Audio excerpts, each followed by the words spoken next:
Buenos días. El día de hoy vamos a revisar el tema de tumores epidermoides de cabeza y cuello valorados por el PET-CT. Como nosotros sabemos, el PET es muy frecuentemente utilizado para valoración en pacientes oncológicos. Se puede usar para otro tipo de pacientes, sí se puede usar, pero es mucho más común usarlo en pacientes oncológicos, ya que es un estudio que es de mucha utilidad para todas las etapas de la enfermedad. En este caso, como vamos a hablar de tumores de cabeza y cuello, pues vamos a adentrarnos un poquito en los tumores, especialmente los espinocelulares en esta topografía, pero no nos vamos a meter así como en mucho detalle de cómo son las características de esos tumores o su TNM y su valoración tanto por tomografía o resonancia, porque ya hemos tenido clases en las que hemos valorado eso. Y tampoco nos vamos a meter en mucho detalle en cómo funciona la farmacodinámica de un estudio de PET, porque también ya lo hemos valorado en clases previas. Sin embargo, en esta clase, pues vamos a valorar el lugar en el punto medio donde estas dos áreas se pueden encontrar.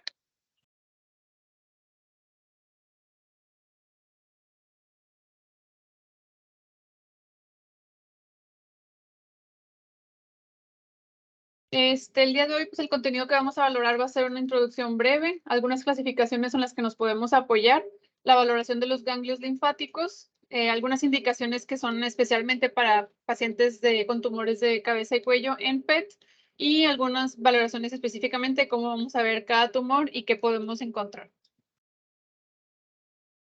Bueno, el PET-CT, como ya lo había mencionado, es un método de imagen que se utiliza para valoración de múltiples tumores de cabeza y cuello. Se puede usar como un diagnóstico inicial, como una parte de la etapificación, de un seguimiento para valorar respuesta a tratamiento. Y también es muy común que se use en pacientes en los cuales ya se ha diagnosticado alguna enfermedad metastásica, ya sea en un ganglio cervical o en alguna otra parte del cuerpo, que se conozca que el primario es un cáncer epidermoide y se hace un estudio de valoración por PET para buscar ese tumor original que no es conocido. Hablando un poquito de la adquisición del estudio, aquí es importante recalcar que un estudio de un PET en tumores de cabeza y cuello se adquiere un poco diferente que los estudios en un PET de un paciente que tenga cáncer en alguna otra parte del cuerpo. Sabemos que el PET, específicamente hablando del FDG, el paciente se le va a administrar el tratamiento, nos esperamos alrededor de 1 hora que ese radiofármaco se vaya a metabolizar y después se pasa al paciente a la cama del PET, donde se toma un estudio de tomografía que no es de muy alta resolución y se toma el estudio de PET. Podemos iniciar las camas de los pies a la cabeza o de la cabeza a los pies, dependiendo de cuál es el área que más nos interese valorar.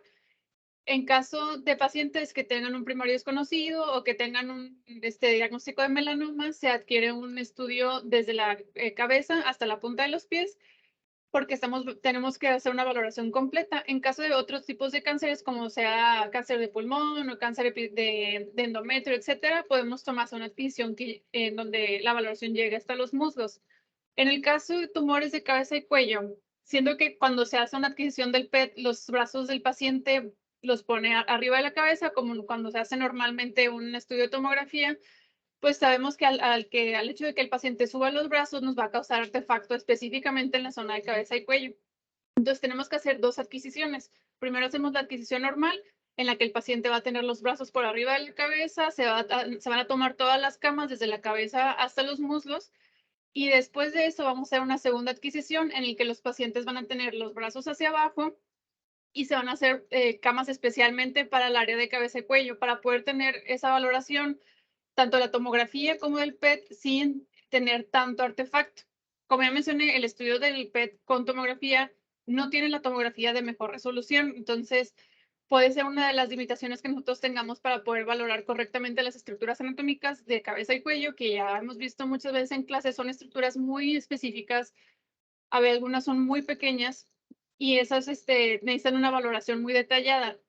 Con PET no la podemos tener tan detallada, pero sí es importante que hagamos esa adquisición adicional con los brazos hacia abajo para no causar que esa limitación sea aún mayor. Y bueno, como ya sabemos, aunque existen muchos radiofármacos que pueden utilizarse, el FDG es el más común también en nuestro centro, y pues presenta una alta captación en tumores de espinocelulares. Como ya sabemos, el FDG mide el metabolismo de la glucosa en los tejidos y existen múltiples tejidos que van a presentar una captación fisiológica de este fármaco porque también van a realizar una metabolización de esa glucosa de manera fisiológica y esto puede causar también otra limitación para la valoración del estudio, particularmente en estudios en la región de cabeza y cuello, en donde están también las glándulas salivales y las cuerdas bucales, entre otras estructuras que son una parte de la biodistribución normal del FDG. Entonces, sí es muy importante que nosotros conozcamos esa biodistribución normal para poder nosotros descartar esas áreas que podrían ser unos falsos positivos. Hay unas consideraciones que tenemos que tener en cuenta cuando valoramos un paciente con PET, especialmente en PET de cabeza y cuello, pero es bueno conocerlas para todos tipos de PET. La primera son los falsos positivos. Como ya mencioné, hay muchas posibilidades de falsos positivos. Un tejido puede estar hipercaptante al radiofármaco cuando tiene presencia de actividad tumoral, cuando hay presencia de algún proceso inflamatorio o cambios post-tratamiento. Entonces, cae en el radiólogo poder dividir ese tipo de hallazgos y nosotros poder diferenciar entre si lo que estamos viendo es actividad tumoral del paciente o algún proceso inflamatorio de alguna infección respiratoria que esté teniendo en ese momento, o los cambios post-tratamiento que pueda tener, ya que los tratamientos generan muchos cambios de proceso inflamatorio en la topografía valorada. Otra de las consideraciones es una variabilidad interobservador. Para nosotros poder hacer una valoración del PET, el equipo va a tener que hacer una calibración en base al tipo de radiofármaco que se le administró y cuánto tiempo tenía el fármaco en el cuerpo del paciente. Pero la calibración que un equipo va a hacer, por ejemplo, el General Electric que tenemos nosotros, va a ser diferente a la calibración que pueda hacer otro equipo de PET de otro hospital. Entonces, hacer una valoración de un paciente que sea en diferentes hospitales con diferentes equipos puede ser un poquito difícil porque la parte cuantitativa que se podemos medir como el submax no siempre va a ser algo en el que nosotros nos podamos confiar. Otro tema a tomar en consideración es el tiempo del estudio. El momento ideal para hacer una adquisición de un estudio para una respuesta a tratamiento en un paciente oncológico es 12 semanas después de su tratamiento de completar el esquema. ¿Por qué? Porque ya sabemos que los tratamientos en pacientes oncológicos pueden ser resecciones quirúrgicas, puede ser quimioterapia, radioterapia, y todas esas opciones van a causar un proceso inflamatorio muy importante en el paciente. Si a un paciente le hicieron una resección quirúrgica de un tumor y unas semanas después le hacemos el PET, va a tener muchos cambios por inflamación que van a ser hipercaptantes al radiofármaco. Nosotros no vamos a poder descartar por completo que hay alguna lesión residual en esa zona. Y lo mismo pasaría con radioterapia o la quimioterapia, porque causan ese mismo proceso inflamatorio en la zona. Entonces, es muy importante que sí se haga el estudio en el momento correcto, porque si no, pues se va a dar una información incompleta. La única excepción sería probablemente en el linfoma, en el cual está indicado hacer una valoración por PET a la mitad del tratamiento. También a considerar es la indicación como seguimiento. Se ha reportado en múltiples artículos que no se encuentra un beneficio de seguimiento continuo en PET en pacientes de cabeza y cuello con tumores espinocelulares.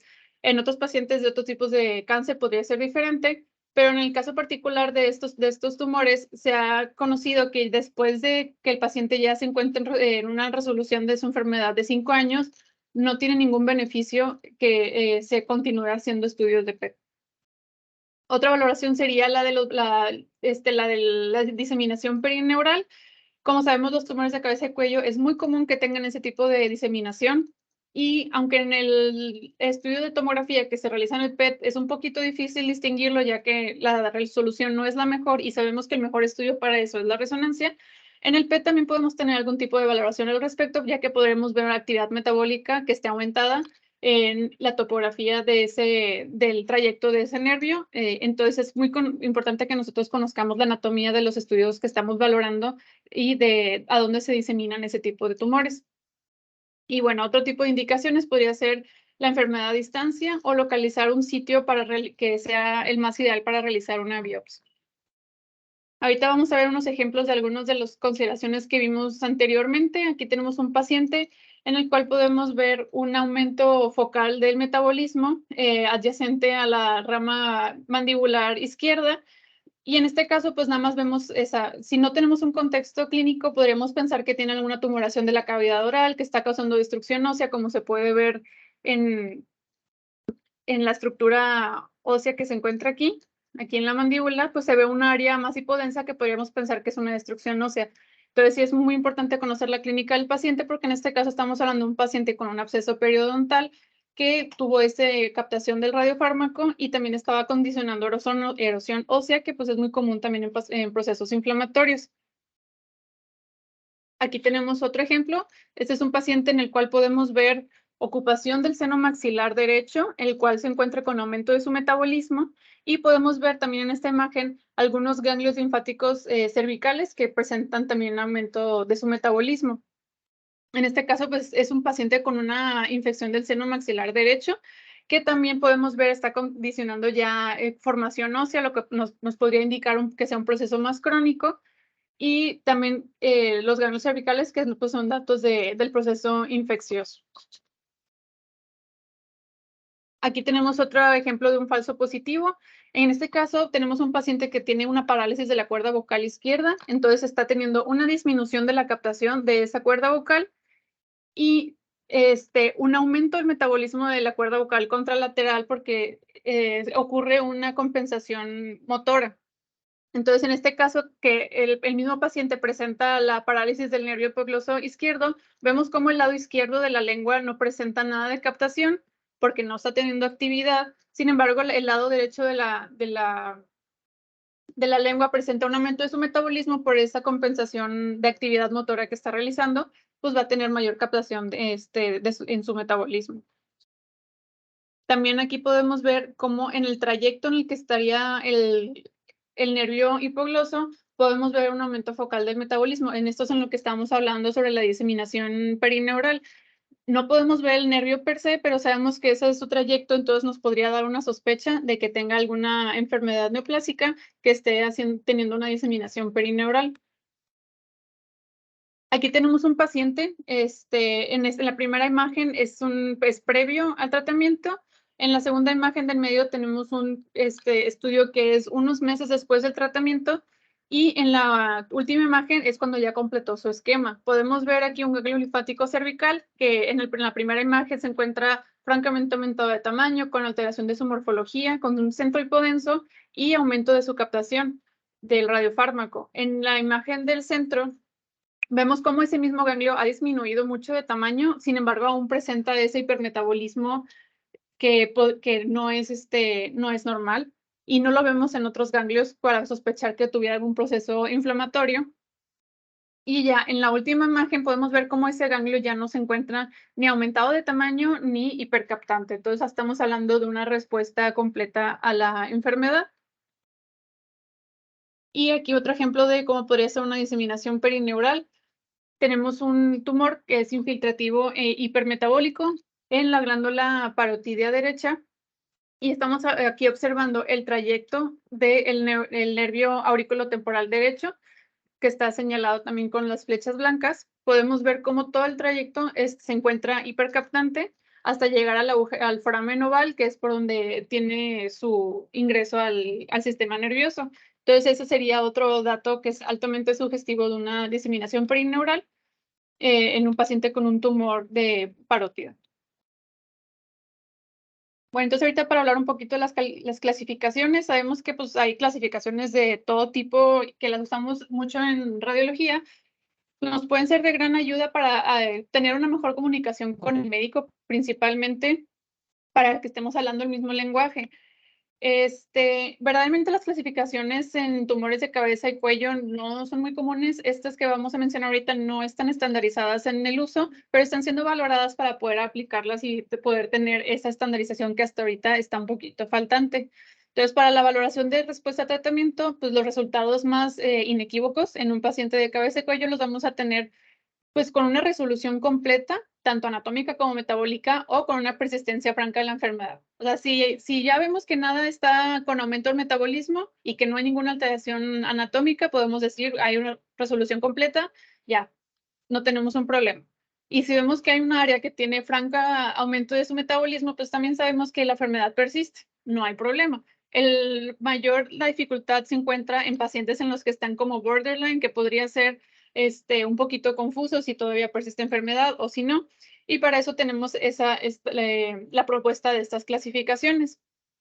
Entonces aquí tenemos esta clasificación de Hopkins en la cual se maneja de manera un poco similar a la clasificación de Deauville que hemos visto ya previamente en clases de linfoma, en la cual se toma como base la vena yugular interna y el hígado para hacer una comparativa del Submax y poder hablar sobre si se encuentra un aumento focal, un aumento difuso, ya sea sobre la vena yugular o sobre el hígado, y poder hablar de una interpretación en cuanto a si tenemos una respuesta completa, una respuesta residual, o si tenemos tumor aún todavía. Esta otra clasificación, la de NIRADS, incluye la valoración tanto por los elementos de la actividad metabólica en el PET como de los elementos anatómicos de la tomografía. Entonces, en este caso podría ser un poquito más detallada. Sin embargo, su defecto es que no incluye un criterio que valore la actividad que se encuentre leve a moderada en un tejido residual o en un ganglio que se encuentre disminuido de tamaño, pero aún persiste alterado. Como ya hemos mencionado, pues no siempre la resolución de una enfermedad va a ser algo muy franco. A veces vamos a tener alteraciones anatómicas que por PET ya no presentan actividad tumoral o que anatómicamente ya se encuentren con una franca mejoría, sin embargo, aún presentan aumento de la actividad, que eso pues nos estaría hablando todavía de presencia de tejido tumoral. Y bueno, el seguimiento pues es recomendado en pacientes que es biopsia o en un seguimiento con PET a los 2 o 3 meses. En caso de esos pacientes que estamos hablando que no tengamos claramente si hay alguna resolución a la enfermedad o si todavía tienen tejido residual, el seguimiento sería con biopsia o un PET a los 2 o 3 meses para poder tener ese seguimiento estrecho. Y bueno, aquí tenemos un ejemplo de una respuesta a tratamiento en la cual estamos hablando de un paciente que tenía un cáncer en la base de la lengua de tipo espinocelular, como hemos estado hablando en esta clase, con su ganglio linfático cervical derecho. Y en la siguiente imagen podemos ver cómo hay una disminución de tanto de la captación en la base de la lengua como en la captación del ganglio. Sin embargo, ambos todavía se presentan hipercaptantes, por lo cual en este caso el paciente debería tener un seguimiento a corto plazo, tanto por PET o en caso de mayor duda se podría realizar alguna biopsia. Entonces, pero en el caso de este paciente pues está bastante franco. Ahorita vamos a hablar un poco de los ganglios cervicales linfáticos. No me voy a meter mucho detalle en cuáles son los niveles los límites que dividen cada nivel. Yo sé que desde que estamos en el R1 haciendo ultrasonidos de tiroides empezamos a valorar ese aspecto. Verdaderamente, en mi opinión personal, no es hasta que los empiezas a buscar por PET, a buscar por tomografía que te empiezan a quedar más claros esos límites. Igual cuando los estamos viendo por ultrasonido puede ser un poquito más vaga ese límite de cada área, pero en tomografía como que los empiezas a ubicar. Son muchos niveles y hay una importancia porque cada nivel está dividido de esa manera. No se los tienen que saber de memoria, pero sí es importante que sepan que existen porque cada ganglio linfático nos puede dar una pista sobre dónde está el tumor original. Entonces, aunque no se los tengan que saber de memoria, sí tengan a la mano el acceso a esa valoración por niveles para que puedan tenerla siempre presente.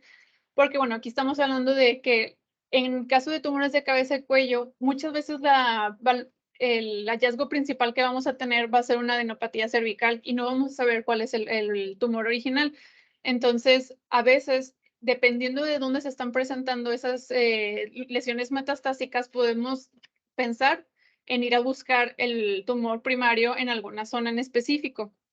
Aquí hablando de los ganglios que se encuentran en el nivel 1, pues podríamos pensar que el tumor primario se encuentra ya sean los labios, en la cavidad oral anterior o en el tercio anterior de la lengua. Hablando del nivel 2, también puede ser la cavidad oral, puede ser la faringe, la base de la lengua, los senos piriformes. En el nivel 3 puede ser laringe, la hipofaringe o la tiroides. nivel 4, laringe, hipofaringe, tiroides y niveles cervical del esófago y la tráquea. Y en el nivel 5 vamos a pensar principalmente que venga de nasofaringe, de tiroides o de senos paranasales. Entonces, sí es importante que nosotros tengamos en cuenta cómo cada nivel cervical va a tener el drenaje de algunas zonas en específico que nos puedan dar esa indicación de dónde ir a buscar ese primario. Sobre todo en pacientes con tumores de cabeza y cuello con valoración por PET, pues estamos hablando de que muchas áreas en esa topografía van a estar con una captación alta de manera fisiológica por la biodistribución del FDG. Y bueno, ahorita hablando de algunas indicaciones, principalmente podemos hacer una valoración para una estadificación pretratamiento. Y bueno, aunque la sensibilidad del PET con FDG para detectar tumores espinocelulares en cabeza y cuello es mayor a un 95%, la valoración inicial en esta región generalmente es realizada ya sea por resonancia o por endoscopía, siempre acompañado de su exploración física. Su mayor limitación es que si como realizamos una tomografía de baja dosis de radiación, la valoración de las estructuras adyacentes del tumor puede ser algo difícil de valorar. Y esto es muy importante ya que, como ya hemos visto en tumores de cabeza y cuello, el TNM siempre va a estar establecido dependiendo de qué estructuras está infiltrando el tumor y el tratamiento del paciente va a ser muy variable dependiendo de qué estructuras son las que están involucradas en la extensión del tumor. Entonces, bueno, como ya mencionamos, la valoración del tumor primario se puede ver limitada por esta caracterización de los límites y las estructuras adyacentes en su extensión. Los ganglios linfáticos son la indicación principal para la valoración de un PET. Sin embargo, pues también se puede ver limitado por la resolución del equipo, ya que la resolución del PET es de 8 milímetros. Entonces, si tenemos lesiones que son menores a 8 milímetros, puede que no estén captando el radiofármaco, pero no significa que no tengan infiltración tumoral. Es muy común que tengamos falsos negativos en base a las medidas de las lesiones si están muy pequeñas. Y en cuanto a enfermedad a distancia, pues el PET cuenta con una mayor capacidad para identificar esas lesiones metastásicas que la TAC.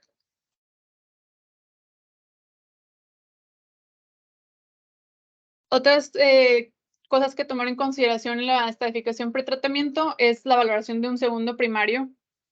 Los tumores segundos primarios son una de las mayores causas de mortalidad en pacientes con cáncer espinocelular en cabeza y cuello. Ocurren entre un 5 y un 10% de los pacientes. Son mucho más comunes en pacientes con tumores de cabeza y cuello, esófago y pulmones. La verdad es que yo creo que es hasta que empieza una valoración en radiología o en algunas otras áreas de la medicina que te das cuenta de lo común que es que un paciente tenga un segundo primario. Y bueno, el PET con el FDG es una de las mejores herramientas para detectarlos y tiene un valor predictivo negativo muy alto. También al tomar a consideración es la importancia pronóstica, ya que existen ciertos valores que nos podrían ayudar a identificar pacientes de alto riesgo.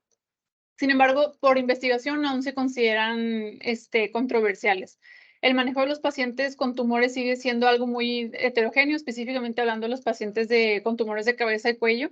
Y pues a pesar de las herramientas diagnósticas que tenemos actualmente, se están intentando establecer estos criterios para poder identificar pacientes de alto riesgo, como podrían ser el valor del submax o el valor del tumoral metabólico. Esto para que nos predigan un paciente con un alto riesgo a una mayor extensión de la enfermedad o una enfermedad más agresiva, pero como ya les mencioné, son temas que aún permanecen en investigación porque los hallazgos aún no han sido muy consistentes. Otra parte del que podemos usar para las indicaciones del PET es la planeación de la radioterapia.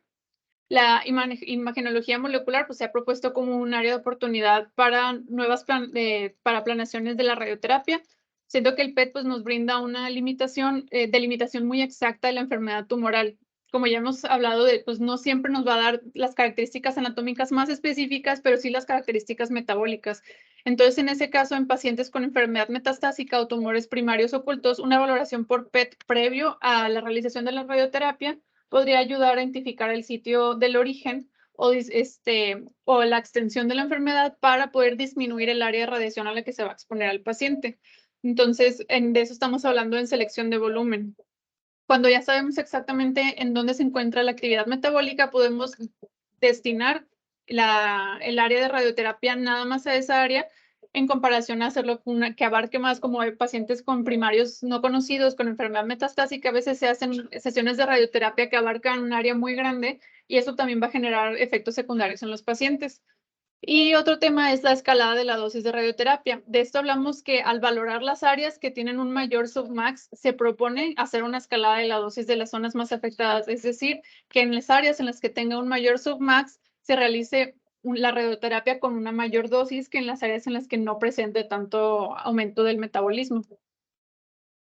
Y también se ha valorado ya por investigación que el volumen tumoral que es delimitado por PET se acerca más al volumen tumoral delimitado ya posterior a una resección quirúrgica por histopatología de lo que se ha acercado al volumen tumoral establecido por resonancia o por tomografía. E incluso el volumen tumoral que está establecido por la valoración por PET es mucho menor que el que a veces podemos decir nosotros por tomografía, que hay muchas cosas que quedan inciertas, se manejan como sospechosas, se hace una radioterapia con una extensión muy amplia, cuando verdaderamente la actividad tumoral era de un área mucho menor. Otra indicación para la realización de un PET es la valoración post-tratamiento. Aquí tenemos que pues, el PET versus la tomografía, que es muchas veces los dos estudios que se pueden poner en comparación. El PET es la herramienta más útil para valorar una respuesta a tratamiento, ya que, como ya hemos hablado previamente, va a distinguir el tumor viable dentro de masas residuales. Hay tumores que ya están en resolución, que ya no tienen actividad metabólica, pero sí presentan una alteración morfológica por la tomografía. Si tuviéramos una valoración únicamente por la tomografía, probablemente lo estaríamos dando como lesión residual, pero en la tomografía, con la adición del PET, podemos ver la actividad metabólica y ya no dar esos falsos positivos. Y bueno, también podemos tener un mayor valor predictivo negativo, que esto, como ya mencioné, o sea, si ya sabemos que no hay más enfermedad que tenga y que esa valoración tenga un valor predictivo negativo muy alto, vamos a ayudar a evitarle a los pacientes procedimientos diagnósticos terapéuticos que son más invasivos. A veces a los pacientes incluso se les hace vaciado ganglionar cuando quedan dudas de si algún ganglio está sospechoso o no. Y verdaderamente si el PET nos ayuda a poder decir que los ganglios no tienen actividad tumoral, pues le estamos ahorrando a los pacientes ese proceso invasivo. Y bueno, aquí tenemos una imagen de ejemplo en la cual podemos ver un paciente previo tratamiento, aquí en las imágenes de la izquierda, y posterior al tratamiento en las imágenes de la derecha, cual podemos ver un tumor que se encuentra en la hipofaringe, que tiene una alta captación hacia el radiofármaco, y posteriormente podemos ver cómo ya no presenta esa captación. Aquí otra cosa a valorar que es de mucha importancia es como en la tomografía, el paciente por los implantes metálicos que tiene en la mandíbula, tiene un artefacto metálico muy importante. Si tuviéramos únicamente la valoración por tomografía, lo que nosotros podríamos ver sería muy limitado, porque incluso aunque ya tenemos tecnologías como el OMAR que tenemos aquí en nuestro PET, en nuestro TAC, perdón, que nos disminuye ese artefacto metálico, nunca lo van a disminuir al 100% y siempre va a haber zonas en las que vamos a decir, pues no puedo ver exactamente en esa área, no sé si tenga o no tenga tumor. En la valoración por PET no tenemos ese tipo de problemas. El artefacto metálico lo vamos a ver en la tomografía, sin embargo, no nos va a afectar para poder valorar la captación del radiofármaco. Entonces, es otro dato en el que nosotros podemos ver una franca ventaja de usar el PET para valorar la respuesta a algún tratamiento. Y bueno, aquí tenemos un ejemplo. Es un paciente que tiene una masa aquí en nasofaringe que se encuentra hipercaptante y también presenta ganglios linfáticos cervicales en nivel 2A y 2B, que también se encuentran aumentados de tamaño y con aumento de su metabolismo. Las dos imágenes de abajo son las imágenes post-tratamiento. Vemos que en la nasofaringe ya no presenta aumento de la actividad metabólica y tampoco presenta alteración anatómica por la tomografía. No vemos una simetría muy franca. Y en la imagen de este lado podemos ver que los ganglios linfáticos verdaderamente ya no se encuentran ni aumentados de tamaño ni con aumento de su metabolismo. Estamos hablando de una respuesta completa metabólica y anatómica. Y bueno, ya por último vamos a valorar los tipos de tumores que podemos nosotros encontrar en cabeza y cuello, hablando específicamente de tumores espinocelulares, empezando por la cavidad oral.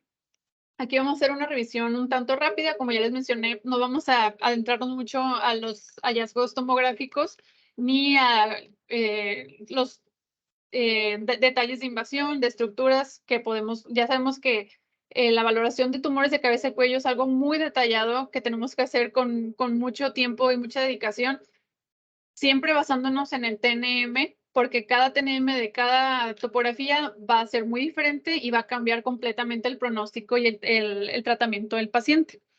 Bueno, hablando aquí de la cavidad oral, esta va a incluir muchas estructuras.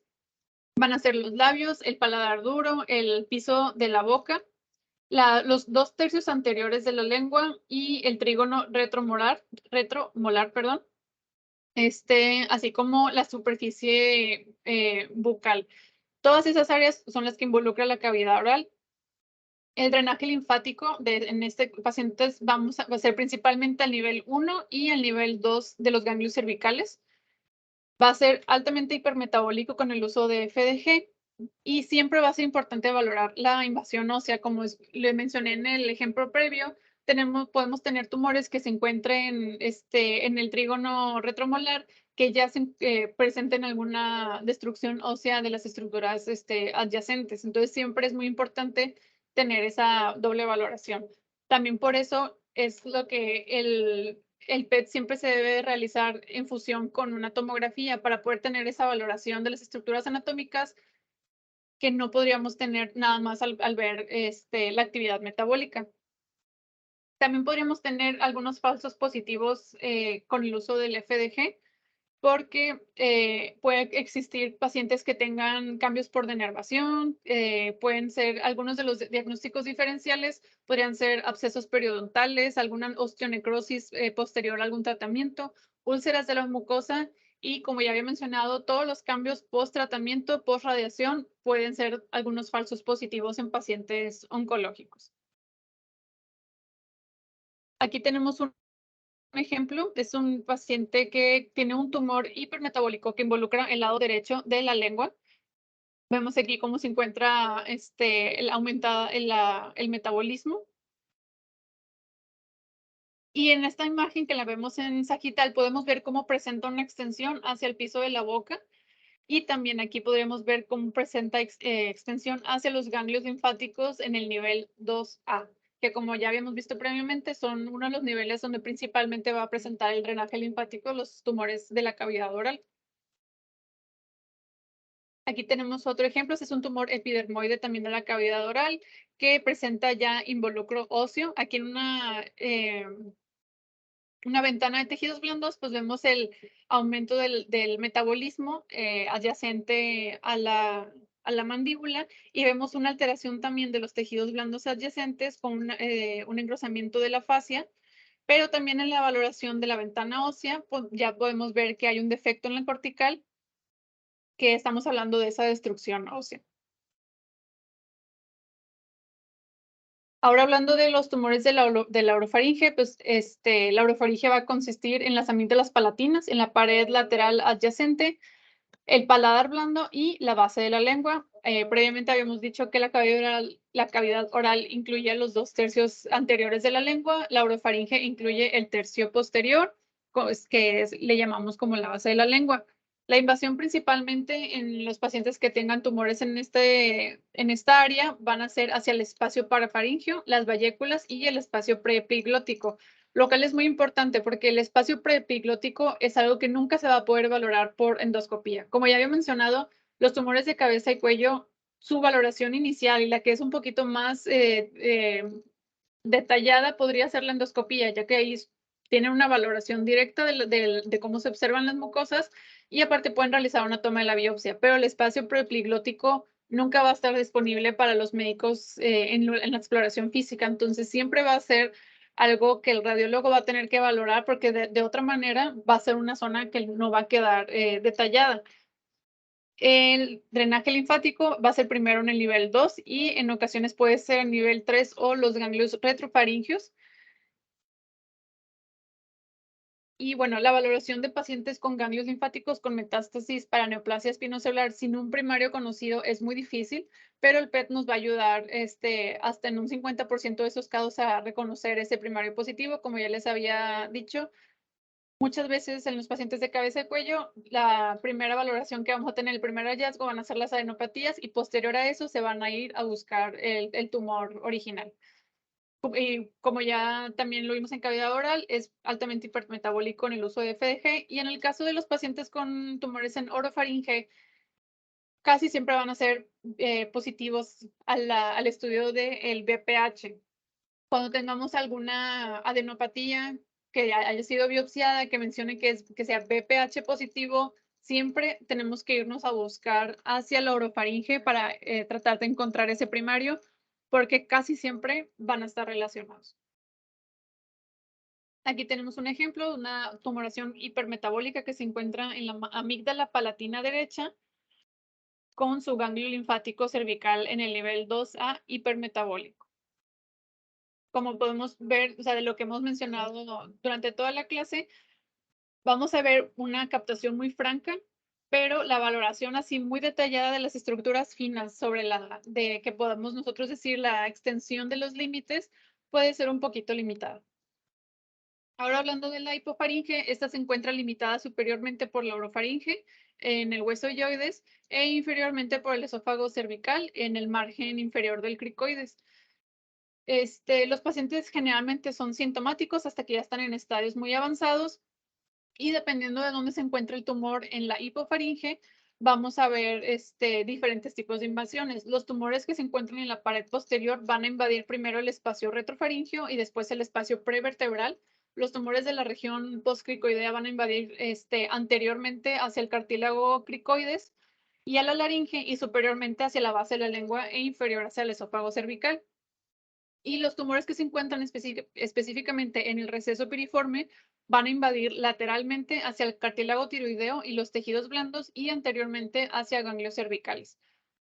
Este, también es tumores que son muy hipermetabólicos al uso de FDG y en el PET es de particular ayuda para detectar las metástasis a distancia. Una de las indicaciones principales para el uso de un PET en una valoración de un paciente oncológico es la de la valoración de metástasis a distancia. Y se podría pensar que en un tumor de cabeza y cuello, pues una valoración de cuello sería suficiente, ya que las metástasis, la extensión más común es a los ganglios linfáticos cervicales, pero es muy común que un paciente con un tumor en esta región vaya a presentar metástasis a distancia en pulmones, hígado, etcétera. Entonces, el PET es de mucha ayuda para poder identificarlas. Algunos de los diagnósticos diferenciales que podríamos tener, que nos podrían dar algún falso positivo, es que tengamos tejido tímico ectópico, pacientes con linfoma, que generalmente los ganglios de linfoma son de una captación más homogénea, no tienen centro necrótico, pero también podría ser alguna causa de confusión. Pacientes con sarcoma de Kaposi o incluso pacientes con carcinoma adenoideo quístico, las glándulas salivales mayores, nos puede causar algún falso positivo en esta zona. Aquí tenemos un ejemplo de un paciente con un carcinoma espinocelular de la hipofaringe. La lesión hipermetabólica, pues aquí en este caso la podemos observar en el seno piriforme izquierdo. Y también podemos ver cómo se extiende hacia el pliegue aritanoepiglótico ipsilateral e inferiormente se extiende hacia la unión de la hipofaringe y el esófago cervical. Aquí lo podemos ver. Hablando del esófago cervical, pues va a tener factores de riesgo de tabaquismo y alcoholismo que van a poder indicarnos la posibilidad de que tengamos un primario en esta zona. El esófago cervical abarca desde el margen posterior del cricoides hacia la entrada torácica y las metástasis linfáticas generalmente las vamos a encontrar en el nivel 4 y ya en el mediastino superior, que en algunos casos también se le denomina como el nivel 7 cervical. Es por eso que la valoración, siempre que hacemos una valoración de una tomografía tumores de cabeza y cuello, siempre abarcamos generalmente hasta la carina porque las metástasis en ganglios mediastinales son muy comunes. Y bueno, hablando también de algún falso negativo, puede ser el tamaño del tumor, que como ya mencioné, la resolución del PET, pues, darnos alguna limitación. En tumores que se encuentran muy pequeños, pues no van a presentar actividad metabólica. Es, y en pacientes con tumor en el esófago cervical, van a tener una invasión principal hacia el espacio retrofaringeo y prevertebral y anterior van a tener una invasión hacia la tráquea y tiroides, que es el espacio que ya conocemos como el espacio visceral, y lateralmente va a tener invasión hacia el espacio carotídeo. Aquí tenemos un ejemplo, una masa circunferencial muy franca que tiene un aumento del metabolismo. Aquí generalmente sabemos que el esófago a estos niveles lo vemos generalmente como una estructura que se encuentra más aplastada entre la tráquea y los cuerpos vertebrales. No es común verla como una estructura completamente redonda y de tal tamaño. Aquí estamos hablando ya de un engrosamiento muy franco y podemos ver cómo o sea, más inferior continúa con este hipermetabolismo que nos están hablando de su extensión, así como poder también ver estos ganglios linfáticos que se encuentran con aumento de su metabolismo, que nos están hablando también de la extensión de la enfermedad. Ahora hablando de la supraglotis, esta se extiende desde el hueso hyoides superiormente hasta las cuerdas vocales. Va a invadir posteriormente hacia el espacio retrofaringeo y prevertebral, anteriormente hacia la tráquea y la tiroides, y lateralmente también hacia el espacio carotídeo.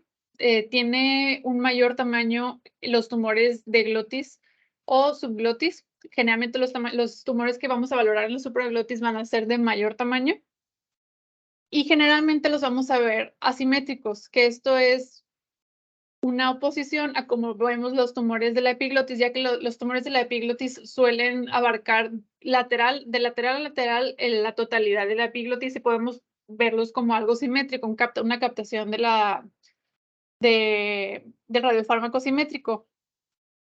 La valoración de cabeza y cuello, ya sea por tomografía o por PET, lo principal que siempre vamos a buscar es una simetría. Cuando hacemos una valoración durante la adquisición de una tomografía, buscamos la simetría y posteriormente decidimos si tenemos que hacer alguna maniobra para una mejor valoración o no. Entonces, es muy importante tomar en cuenta que específicamente en los tumores de la epiglotis, que algo lo veamos simétrico no nos está excluyendo necesariamente la presencia de algún tumor. Y bueno, el PET pues, nos va a ser de especial ayuda para valorar a los pacientes que tienen este, de traqueostomía, ya que de la misma manera, como lo había mencionado en otras diapositivas previas, la traqueostomía también nos va a generar un artefacto que nos va a disminuir la valoración por una tomografía. Y en el PET vamos a poder tener esa valoración de una manera más completa. Los pacientes con traqueostomía también pues tienen una valoración limitada a la exploración física por los médicos tratantes, entonces poder tener una valoración en la cual podamos ver esa actividad metabólica sin algún tipo de esas limitaciones, pues es de gran ayuda. Aquí tenemos un paciente con un carcinoma de las cuerdas vocales falsas, que podamos ver que es de predominio del lado izquierdo, sin embargo, cruzó la línea media para afectar también el lado derecho y está involucrado también la pared posterior del seno piriforme izquierdo y presenta extensión también a la epiglotis. Aquí tenemos ahora otro ejemplo, en este caso de un tumor en la epiglotis, como les mencioné. En este caso, generalmente van a ser tumores que abarcan de lado a lado la epiglotis. Podemos compararlo con el estudio previo, en el cual lo primero que nosotros podemos encontrar es una asimetría de la captación. A diferencia que en la epiglotis no tenemos esa simetría, la captación va a ser homogénea de lado a lado. Sin embargo, así es como se presentan los tumores en esta topografía. Entonces, es muy importante que lo tengamos en cuenta para no considerarlo un hallazgo normal. Y también, como había mencionado, pues en este caso el paciente tiene afectación del espacio preepiglótico, que habíamos dicho que la única manera de valorar ese espacio es por medio de un estudio de imagen. Entonces, que nunca se nos pase sin tener esa valoración detallada de esta área. La glotis se origina de la mucosa de las cuerdas vocales reales. Va a invadir posteriormente al espacio retrofaringeo. de la misma manera que la supraglotis. Y los hallazgos por PET más característicos va a ser un hipermetabolismo asimétrico, que es como ya les mencionaba previamente. Eso va a ser lo primero que nos va a llamar la atención cuando veamos estos estudios. Y pues uno de los falsos positivos más comunes va a ser la parálisis del nervio laringio, entre otros, como podría ser o linfoma, de la misma manera que ya les había dicho previamente, el linfoma por tomografía se puede comportar de una manera un poco diferente, pero nunca podemos tenerlo completamente descartado. Otro diagnóstico diferencial podría ser la artritis reumatoide de la laringe, la sarcoidosis, un condrosarcoma que se origine del cartílago tiroideo, algún paraganglioma laringio o incluso también los carcinomas adenoideos quísticos de alguna de las glándulas salivales. Y así de importante como les mencionaba que la adquisición de la tomografía y del PET se hace como de una manera adicional con los brazos hacia abajo, es importante que se le diga al paciente que se abstenga de hablar desde el momento de la inyección del radiofármaco, porque como sabemos, pues las cuerdas vocales presentan actividad metabólica con su uso. Entonces, si tenemos un paciente que se le inyecta el radiofármaco y durante toda la hora que estamos esperando que se metabolice, el paciente está hablando constantemente, para el momento en que se realiza el estudio, esas cuerdas vocales van a verse hipermetabólicas y no vamos a poder tener una valoración correcta. Aquí tenemos un ejemplo de un paciente con un carcinoma espinocelular de la glotis y se observa como una masa es hipermetabólica en las cuerdas vocales. Aquí otra vez podemos valorar francamente la simetría de la captación del fármaco, así como una simetría morfológica en la valoración de la tomografía, que también en este caso presenta invasión hacia la comisura anterior. Y aquí de una manera un poquito más inferior podemos ver todavía que presenta ese aumento de la captación, pero no tan franco como lo vemos arriba. Entonces, siempre que veamos una asimetría en algún estudio de cabeza y cuello, tenemos que investigar un poquito más. Y ya por último tenemos a la subglotis. Estos son tumores, son los tumores más raros de la laringe. Van a abarcar desde inferior a las cuerdas vocales reales hasta el borde inferior del cricoides. Clínicamente van a ser pacientes que van a presentar obstrucción de la vía aérea. Generalmente van a llegar con tumores que se encuentren ya muy avanzados. Y las mismas enfermedades que habíamos visto que causaban falsos positivos en la glotis nos pueden causar falsos positivos en la subglotis. El mismo carcinoma adenoideo quístico, la sarcoidosis, el linfoma, son estructuras que se encuentran tan cerquita, tanto la glotis como la subglotis, que las mismas patologías pueden causar enfermedad. Y bueno, aquí ya tenemos el ejemplo, la misma imagen que tenemos aquí en la tomografía, donde vemos esta alteración franca en la morfología, que tiene ya invasión hacia el cartílago. Aquí lo podemos ver con un aumento franco de su metabolismo, que ya, como mencionaba, tiene la destrucción del cartílago cricoides, que nos habla ya de un proceso maligno. Y pues por último, como datos de una conclusión, esta clase pues estaba un poquito general. Lo más importante era que nosotros encontráramos en qué punto medio se encuentra una valoración por tomografía y una valoración por PET para los pacientes con cáncer espinocelulares en cabeza y cuello. Sabemos que son tumores que requieren una valoración muy minuciosa, pero hay muchos datos que nos dan características que nos dicen que una valoración por PET puede ser de gran ayuda. Es una herramienta que cada vez encuentran más uso, cada vez más médicos del campo oncológico la están solicitando para más tipos de cáncer. Y en caso específicamente de tumores de cabeza y cuello, nos ayuda mucho para la valoración tanto de los ganglios linfáticos cervicales como la enfermedad metastásica a distancia y muy particularmente en valorar una respuesta a tratamiento. Por mi parte sería todo. No sé si haya algún comentario, alguna pregunta.